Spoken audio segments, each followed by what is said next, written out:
భారత ప్రధాన భూభాగాన్ని రామేశ్వరంతో కలుపుతూ అత్యాధునిక సాంకేతికతతో నిర్మించిన పాంబన్ వంతెనను ప్రధాని నరేంద్ర మోదీ శ్రీరామనవమి సందర్భంగా ఆదివారం ప్రారంభించారు.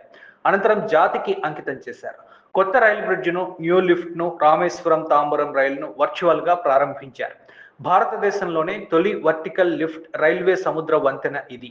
రామసేతుతో చారిత్రక సంబంధం ఉన్న ఈ ప్రాంతానికి ఆధునిక సాంకేతికతతో నిర్మించిన కొత్త వంతెన ప్రాధాన్యతను సంతరించుకుంది. కాగా పాంబన్ పాత వంతెన దెబ్బతినడంతో దాని పక్కనే కొత్త వంతెన నిర్మాణానికి 2019 మార్చి 1న మోదీ శంకుస్థాపన చేశారు. వంతెన నిర్మాణానికి ప్రభుత్వం మొదట 250 కోట్ల రూపాయలు కేటాయించింది. కానీ వంతెన పూర్తయ్యే నాటికి వ్యయం 535 కోట్లకు పెరిగింది. ఓడల రాకపోకల కోసం పాత వంతెన రెండుగా విడిపోయేది. అయితే కొత్తగా నిర్మించిన రైల్వే వంతెన మార్గం అలా విడిపోకుండా మధ్యలో భాగం లిఫ్ట్ల ద్వారా నిలువుగా పైకి లేచేలా దీనిని రూపొందించారు.